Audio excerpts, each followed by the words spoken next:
Eu já preciso adiantar para vocês que hoje esse vídeo tá polêmico, até porque olhar para o passado religioso é muito perigoso. Você sabe que nem todas as pessoas querem abandonar aqui a sua zona de conforto, a zona de conforto da sua fé em busca da verdade. Hoje eu vou mostrar para vocês que aquele evento onde decidiram que Jesus era Deus através de votação, que foi ali o Concílio de Nicéia, é apenas a pontinha de um iceberg muito maior, que existiram outros 16 eventos cruciais ao longo de 2000 anos que moldaram aqui completamente a fé da nossa humanidade. E a maioria deles ali foram estranhamente retirados ali da história oficial. Então nos próximos minutos iremos aqui passar evento por evento, nome por nome, data por data, sem filtro, sem edições, apenas os fatos que realmente aconteceram. E no final você vai entender exatamente como chegamos até aqui. Então, eu já tô aqui com o meu café, pega o seu cafezinho aí também, fique confortável e se no final desse vídeo você achar aqui que eu mereço o seu comentário, o seu like, a sua inscrição, fico muito agradecido. Dessa forma também vocês me ajudam aqui a chegar aos 600 inscritos até o final desse mês ainda de janeiro, tá bem? Então, sem mais delongas, vamos para o vídeo de hoje. Tudo começa décadas antes de qualquer concílio existir. Jesus ele foi crucificado por volta do ano 30 ou 33 da Era Comum. E aqui vem algo que quase ninguém presta atenção. Jesus não deixou nada escrito, nenhum livro, nenhuma carta, nenhum manuscrito. Tudo o que sabemos vem de relatos escritos depois. E o primeiro material escrito sobre Jesus ou Yeshua não veio aqui diretamente dos discípulos que andaram com ele, veio de um homem que nunca o conheceu em vida, que foi Paulo de Tarso. Entre os anos 50 e 60, Paulo escreveu suas cartas para várias comunidades ali cristãs, e essas cartas são os textos mais antigos do Novo Testamento. Elas foram escritas antes mesmo dos evangelhos existirem. Paulo teve uma experiência mística ali na estrada de Damasco, por volta do ano 33 ou 34 e se converteu. E a partir desse momento ele começa a pregar para os gentios, para os não-judeus. E ao fazer isso ele adapta completamente a mensagem original. Quando analisamos essas cartas de Paulo, algo fica muito evidente. Ele raramente cita os ensinamentos diretos aqui de Yeshua. Ele não menciona, por exemplo, as parábolas, não fala sobre o sermão da montanha, não descreve as técnicas espirituais que Yeshua ensinava. Em vez disso, Paulo desenvolve conceitos teológicos completamente novos, como por exemplo o pecado original, a salvação pela fé e não pelas obras, graça divina que você não pode merecer, a morte de Jesus como sacrifício expiatório pelos pecados aqui da humanidade. Esses conceitos que dominam o cristianismo hoje em dia não aparecem nos evangelhos como ensinamentos diretos de Yeshua, são construções teológicas de Paulo. Paulo estava traduzindo uma mensagem judaica para uma audiência greco-romana, e nessa tradução ali elementos fundamentais foram transformados. A prática espiritual virou doutrina, a experiência direta virou crença em proposições, a transformação interior virou adesão a conceitos teológicos. Os discípulos originais em Jerusalém, liderados ali geralmente por Tiago, que era o irmão de Yeshua, perceberam justamente essa mudança. Existem registros, inclusive históricos, de conflitos sérios entre a comunidade de Jerusalém e Paulo, mas Paulo tinha algo que os discípulos não tinham. Ele, por exemplo, era um cidadão romano, ele tinha conexões diretamente com o império e estava levando a mensagem para o coração ali do poder romano. Essa foi a primeira grande transformação e foi crucial, porque quando o Império Romano eventualmente adotasse ali o cristianismo, seria a versão paulina que ele adotaria, não a versão dos discípulos originais de Jerusalém. E agora entramos aqui no evento 2, que é entre os anos 70 e o ano 100, que são justamente ali os 4 evangelhos que conhecemos começam ali a ser escritos. Marcos ele sendo o primeiro por volta do ano 70, depois Mateus e Lucas por volta dos anos 80 e 85 e finalmente João por volta ali dos anos 90 ao ano 100. Cada evangelho ele reflete a comunidade onde foi escrito e também suas próprias ênfases teológicas, e isso é muito importante. Marcos, por exemplo, ele é curto e direto. Mateus, ele já é voltado para os judeus e também enfatiza que Jesus ali, ou Yeshua, como o cumprimento das profecias. Lucas é um pouco mais universal e enfatiza a compaixão pelos marginalizados, e João é altamente teológico e apresenta ali Jesus como logos divino, como verbo. Mas aqui está o que é crucial e que quase ninguém sabe. Nessa mesma época, dezenas de outros evangelhos também estavam ali sendo escritos, como por exemplo o Evangelho de Tomé, o Evangelho de Maria Madalena, o Evangelho de Pedro, o Evangelho de Filipe, o Evangelho dos Hebreus, o Evangelho dos Egípcios, o Evangelho da Verdade e também o Evangelho de Judas. E também teve muitos outros. Cada comunidade cristã nessa época tinha suas próprias escrituras, suas próprias tradições e também suas próprias formas de entender quem Yeshua era e também o que ele realmente ensinava. O cristianismo nesse período era incrivelmente diverso. Tinha, por exemplo, os ebionitas, que eram judeus cristãos que viam Jesus como profeta humano, mas não divino. Também tinha ali os marcionistas, que rejeitava completamente o Antigo Testamento. Tinham os valentinianos, que são gnósticos, que ensinavam sobre múltiplos níveis de realidade espiritual. E também tinha os montanistas, que acreditavam em revelação profética contínua. Não existe uma ortodoxia aqui definida, não existe uma Bíblia oficial. Cada grupo tinha seus próprios textos sagrados e todos se consideravam cristãos legítimos, seguidores autênticos dos ensinamentos de Yeshua. Mas isso estava prestes a mudar drasticamente nos próximos séculos. Durante o século II e o começo do século III, começam então a surgir os líderes cristãos, que querem definir justamente o que é o cristianismo verdadeiro versus a heresia.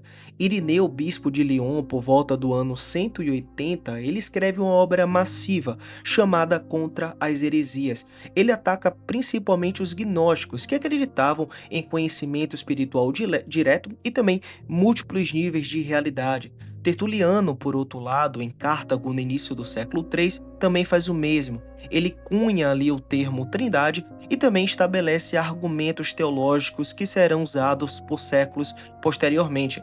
Esses chamados pais da igreja então começam a estabelecer critérios rígidos, como por exemplo, quais livros são legítimos e quais são falsos, quais doutrinas são aceitáveis e quais são as heréticas e quem tem autoridade para poder decidir essas questões.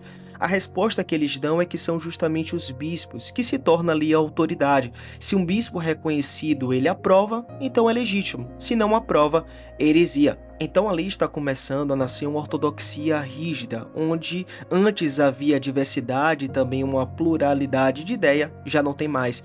Mas nesse período o Império Romano ainda também persegue os cristãos, e isso muda completamente em 312. No ano 312, Constantino está ali disputando o controle do Império Romano contra Maxêncio. Na véspera dessa batalha decisiva na ponte Milvia, Constantino então ele tem uma visão. Ele vê um sinal na cruz luminosa no céu, com as palavras dizendo que com esse sinal ele venceria.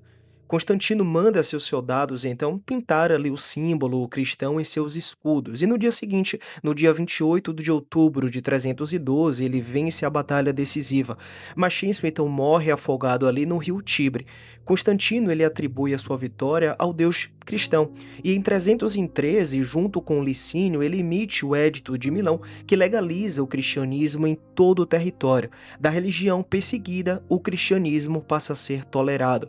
Mas Constantino vai além da tolerância, ele começa a favorecer ativamente o cristianismo. Ele constrói basílicas monumentais, isenta o clero de imposto, dá cargos administrativos a bispos cristãos e também doa as terras e riquezas para a igreja. Em menos de uma geração, o cristianismo passa de movimento perseguido para a religião favorecida do Estado. A mudança de status é absurdamente surreal para os cristãos ali da época. Mas tem um problema grande, a As diferentes comunidades cristãs ali naquela época estão brigando entre si. E Constantino justamente percebe que isso pode ali, de alguma forma, desestabilizar o seu império. Então ele decide fazer algo sem precedentes.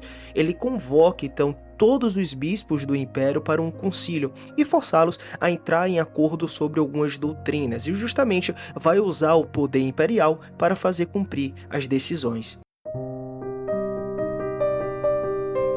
E então chegamos a maio do ano 325. Constantino ele convoca aproximadamente 300 bispos de todo o império para a cidade de Niceia, onde é a atual Turquia.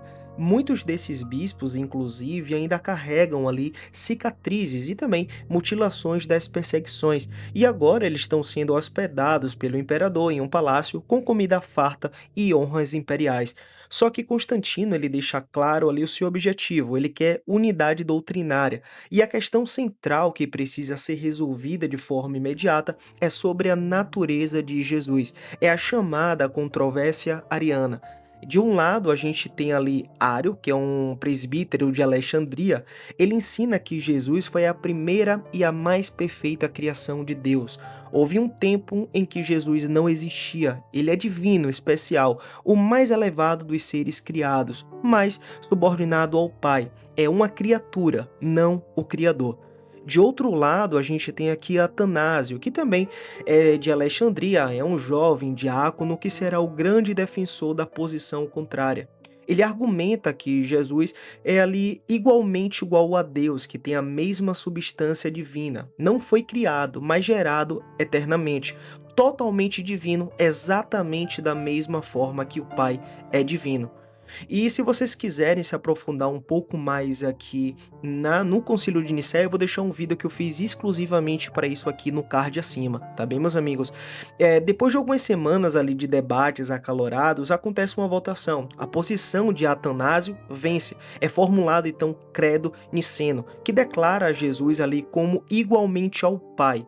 Apenas 2 bispos então votaram contra, Ário, e esses 2 bispos se recusaram a assinar, são imediatamente exilados ali por decreto imperial. Mas o mais importante não é o conteúdo da decisão, é o precedente que foi ali estabelecido. O imperador agora tem autoridade para convocar concílios, influenciar decisões teológicas e também punir com o poder do Estado quem pensa o contrário. O cristianismo acabou de se tornar uma ferramenta política do Império Romano. Enquanto os concílios definiam ali doutrinas, outras questões cruciais precisavam ser resolvidas. Por exemplo, quais livros eram escrituras sagradas ali legítima?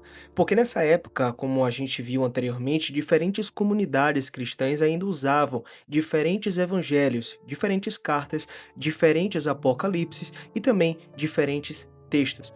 No ano 367, Atanásio, que agora é então bispo ali de Alexandria e também uma figura dominante no cristianismo oriental, escreveu sua famosa Carta Pascual, número 39. É uma carta enviada anualmente para as igrejas sob a sua própria jurisdição, definindo ali a data da Páscoa. Mas nessa carta específica ele fez algo sem precedentes. Ele lista pela primeira vez na história os exatos 27 livros que devem compor ali o Novo Testamento. Exatamente os 27 livros que temos hoje na Bíblia. E ele não apenas lista esses livros, ele termina a carta com uma instrução clara e ameaçadora. Esses e somente esses são os livros canônicos e legítimos. Todos os outros evangelhos, Atos, Epístolas e Apocalipse são apócrifos e também heréticos e devem ali ser removidos imediatamente das igrejas e também destruídos. E foram. Começou uma campanha então ali sistemática de doutrinação de textos cristãos alternativos, como por exemplo o Evangelho de Tomé, que preservava 114 ensinamentos diretos de Yeshua em formato de dizeres curtos, ou o Evangelho de Maria Madalena, onde ela aparece como a principal discípula, ou o Evangelho de Filipe, com ensinamentos sobre os sacramentos e a natureza da ressurreição. E também vemos ali o Evangelho de Pedro, de Hebreus e também o Evangelho dos Egípcios, dezenas de outros evangelhos, todos queimados, todos sistematicamente ali queimados e destruídos. Toda a comunidade cristã que possuísse esses textos na época era denunciado e também punido. Os livros eram confiscados pelas autoridades eclesiásticas e destruídos publicamente em fogueiras.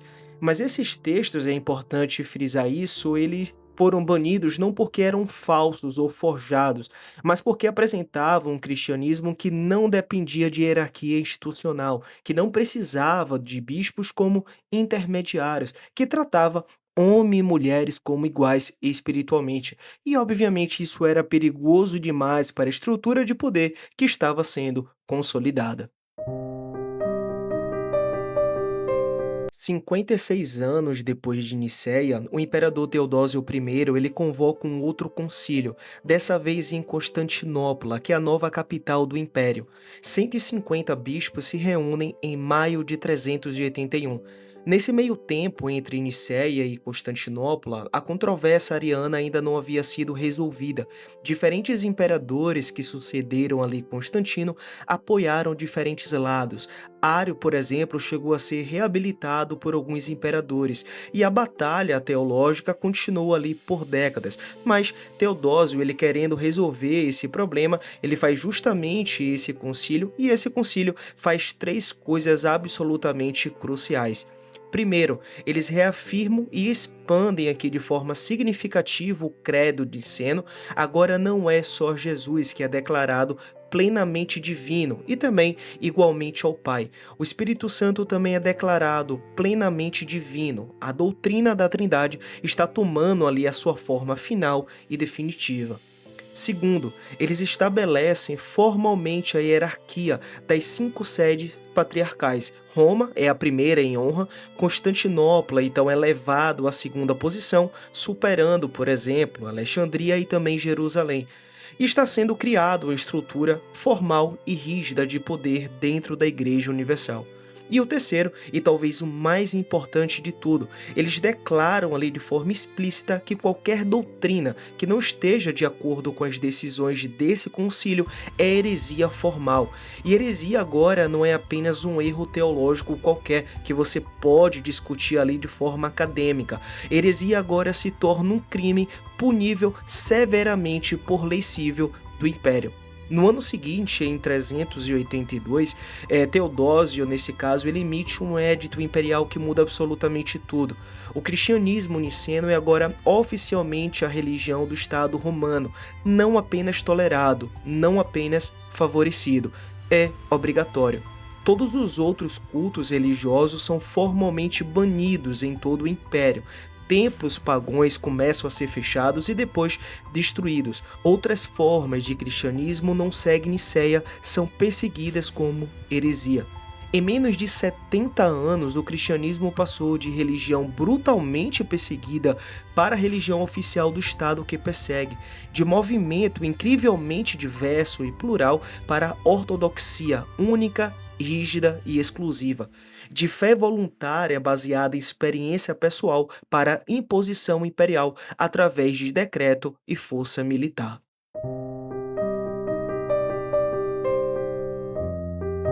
Um século depois de Nicéia, em junho de 431, acontece então ali um outro concílio, dessa vez na cidade de Éfeso, na costa oeste da atual Turquia. E agora a questão teológica que divide o cristianismo é sobre Maria, mãe de Jesus. Nestório, por exemplo, que é patriarca ali de Constantinopla, está ensinando que Maria deveria ser chamada de mãe de Cristo. Ele argumenta que ela deu à luz o homem Jesus, a natureza humana dele, mas não a natureza divina. Portanto, chamá-la de mãe de Deus seria teologicamente incorreto e impreciso. Cirilo de Alexandria discorda, ele defende que Jesus é uma pessoa única, que possui duas naturezas aqui unidas, a divina e a humana. Portanto, Maria definitivamente pode e deve ser chamada de Mãe de Deus, porque deu à luz aquele que é Deus encarnado. O concílio se transforma em um verdadeiro campo de batalha político ali cheio de intrigas. Cirilo ele chega primeiro a Éfeso com seus bispos aliados, antes dos bispos que apoiam Nestório chegarem. Ele rapidamente então a convoca ali uma sessão preliminar. Eles voltam de forma apressada e condenam Nestório como herege e proclamam Maria, de fato, como mãe de Deus. O problema é que a controvérsia cristológica ela não termina aqui. Muito pelo contrário, ela ainda está longe de acabar.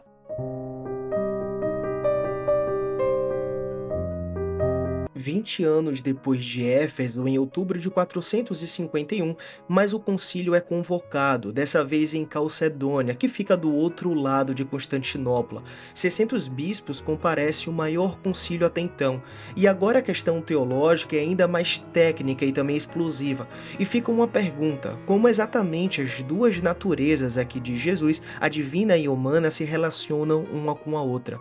Eutiques, que é um monge influente de Constantinopla, ele está ensinando que após a encarnação, Jesus tem essencialmente apenas uma natureza.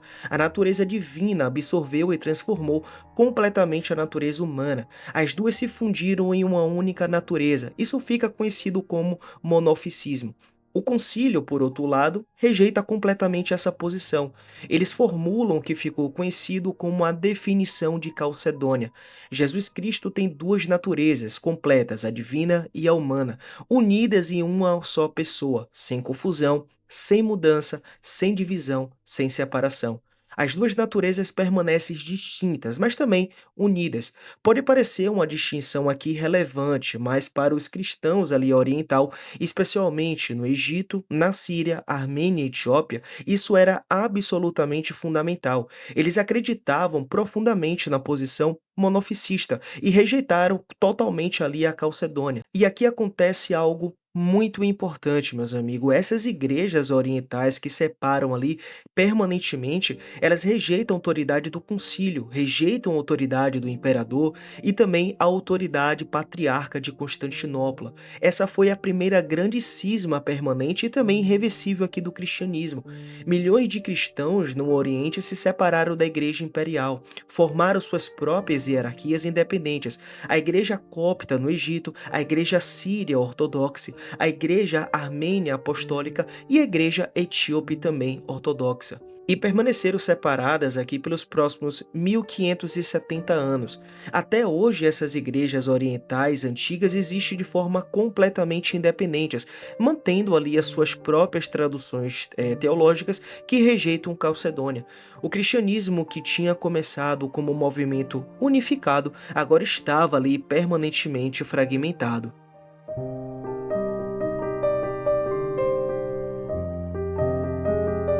E chegamos aqui ao Concílio de Constantinopla II, que para mim aqui foi um dos piores. O imperador ali, que era Justiniano, ele convoca esse concílio com objetivo muito específico, que era condenar os escritos de Orígenes, que era um dos teólogos mais influentes do século III. Orígenes, ele ensinava a pré-existência das almas e também a reencarnação. Ele acreditava que as almas foram criadas antes do mundo material e caíram em diferentes níveis aqui de existência, através também de múltiplas vidas. Elas poderiam então purificar-se e retornar aqui à união com Deus. Ele também ensinava que no final até os demônios seriam ali redimidos, ninguém seria condenado eternamente. O concílio, ele proclama ali 15 anátemas contra essa ideia.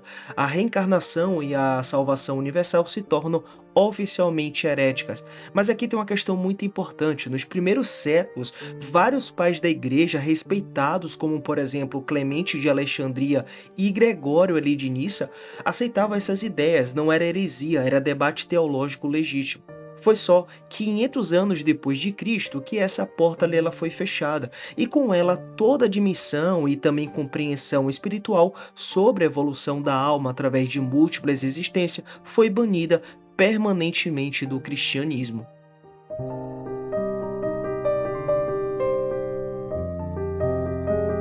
Mais de 2 séculos depois, no ano 787, outro concílio em Nicéia, mas dessa vez a questão é sobre imagens. Durante o século VIII, o Império Bizantino ele teve um problema pela controvérsia iconoclasta. Imperadores ali ordenam a destruição sistemática de ícones, mosaicos e afrescos, dezenas de milhares destruídos como idolatria.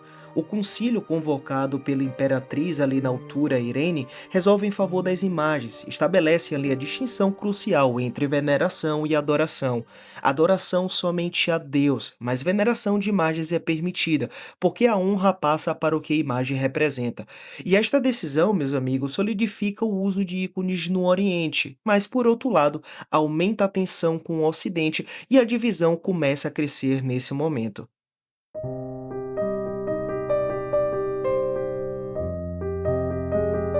Julho de 1054, o momento que divide permanentemente o cristianismo. As tensões ali vinham crescendo por séculos, diferenças teológicas, litúrgicas e também de língua, mas principalmente de autoridade. O Papa em Roma reivindicava sua supremacia universal. Os patriarcas orientais, por outro lado, rejeitavam completamente, vendo-se também como iguais. Havia também um filioque. O credo niceno dizia que o Espírito Santo procede do Pai. O Ocidente adicionou sem autorização que o Espírito Santo procede também do Pai e do Filho. O Oriente via isso como uma alteração inaceitável de um credo ecumênico. Em 16 de julho de 1054, o cardeal então Humberto entra na Catedral de Santa Sofia durante a liturgia e coloca uma bula de excomunhão ali no altar, excomungando o patriarca Miguel, e Miguel responde também excomungando os legados papais.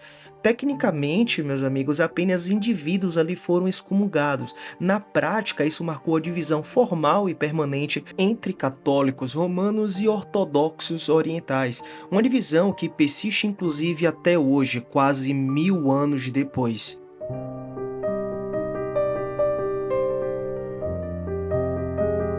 E aqui chegamos ao evento número 13, no ano 1184, justamente no Concílio de Verona. O Papa Lúcio III ele estabelece formalmente a Inquisição, e ela não foi criada para combater outras religiões como muitos acreditam. Ela foi criada para eliminar cristãos dissidentes.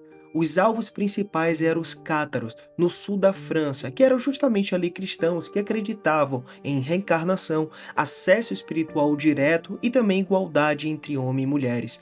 Em 1208, o Papa Inocêncio III ele declara uma cruzada contra eles, uma cruzada não na Terra Santa, mas contra cristãos ali na França. Em 1209, as forças chegam à cidade de Béziers. Quando perguntam ali ao legado papal como distinguir cátaros de católicos durante o massacre, ele responde: matem todos, Deus reconhecerá os seus. Entre 15 e 20 mil pessoas massacradas em um único dia. A cruzada dura 40 anos. No final, os cátaros são completamente exterminados. Os valdenses enfrentam ali a perseguição similar, queriam apenas ler a Bíblia em sua língua e viver em pobreza apostólica, e também foram perseguidos durante séculos.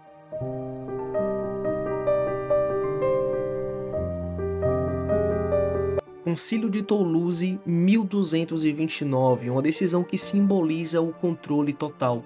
O concílio proíbe pessoas leigas de possuírem bíblias em línguas que elas falam. Apenas padres podem aqui ter bíblias, e também apenas em latim.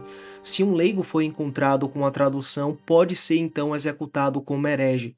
A instituição que alega preservar então ali a mensagem de Jesus está matando pessoas por quererem ler essa mensagem.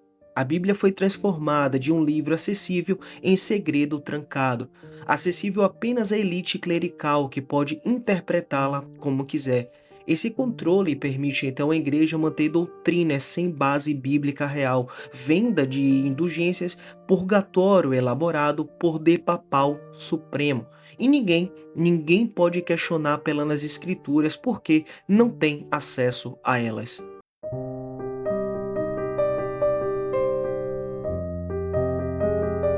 E aqui chegamos numa das partes mais importantes, e eu já peço aqui desculpas se por acaso eu falar alguma palavra aqui em grego errado, tá bem? A manipulação, nesse caso, também aconteceu aqui nas traduções, como a gente já sabe.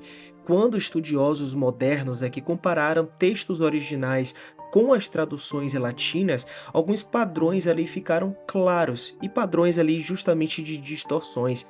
A palavra grega, por exemplo, metanoia, que significa literalmente mudança de mente ou transformação da consciência, Jerônimo ali na Vulgata ele traduziu como poenitentia, que significa penitência ou arrependimento por pecados. Isso fica muito claro que o ensinamento ali sobre expansão de consciência virou ensinamento sobre culpa. A palavra aiônio significa era, época, período definido ali de tempo, e foi traduzida como eterno sem fim. E uma passagem importante, quando Jesus ele fala sobre colases aiônios e justamente a correção de uma era, isso virou punição eterna no inferno. Um ensinamento sobre ciclos de aprendizado virou justamente doutrina ali de tormento infinito. A palavra eclésia, que significa assembleia ou reunião de pessoas, foi traduzida como igreja, com todas as conotações institucionais. Então, quando Jesus ele disse ali, onde dois ou três estiverem reunidos em eclésia em meu nome, ele falava de qualquer encontro autêntico. A tradução faz parecer que ele fundava alguma instituição formal com prédios ou até mesmo em hierarquia. Essas não foram mudanças inocentes, pelo menos eu acredito que não foram. Se vocês acreditam que foi aqui inocente, deixa abaixo aqui nos comentários. Essas mudanças, elas foram escolhas deliberadas que moldaram como o cristianismo ele foi compreendido por mais de 2000 anos.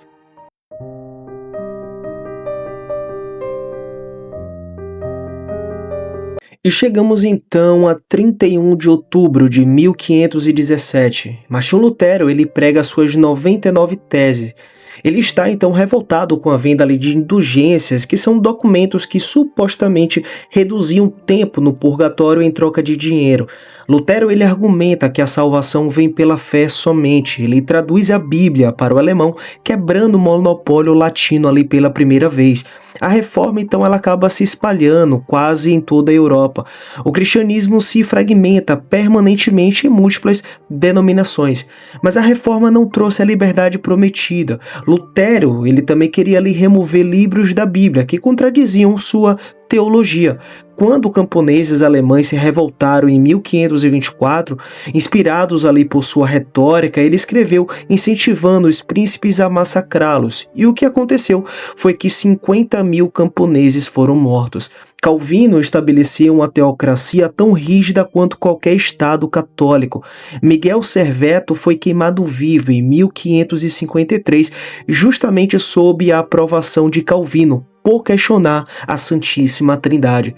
Os protestantes simplesmente criaram um novo sistema de controle, e grupos radicais como os anabatistas, por exemplo, que tentavam voltar ao ensinamento simples de Jesus, esses também foram perseguidos brutalmente, tanto por católicos quanto por protestantes.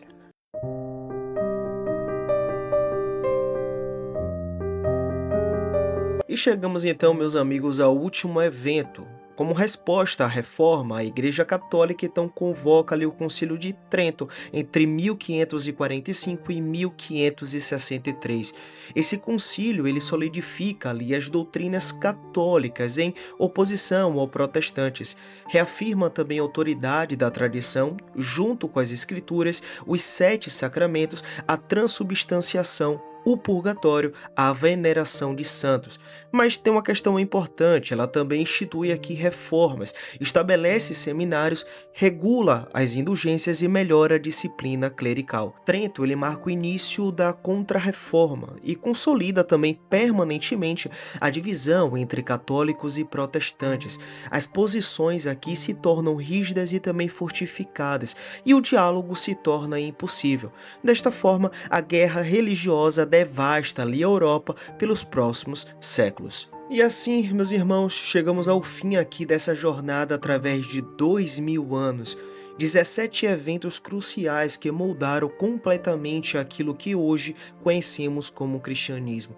Do ano 50 com as cartas de Paulo, transformando a mensagem, passando pelos concílios que definiram doutrinas através de votação e poder imperial, pela queima sistemática de evangelhos alternativos, pelas traduções deliberadamente adulteradas, pela Inquisição que massacrou dissidentes, pela proibição da Bíblia em língua vernácula, até a reforma que fragmentou permanentemente o cristianismo. Cada um desses momentos foi crucial, cada decisão teve consequências que reverberam até os dias de hoje. E o que fica absolutamente claro é que o cristianismo que conhecemos não é o resultado de uma transmissão pura e inalterada dos ensinamentos de Yeshua. É o resultado de 2000 anos de decisões políticas, manipulações teológicas, traduções tendenciosas e controle institucional.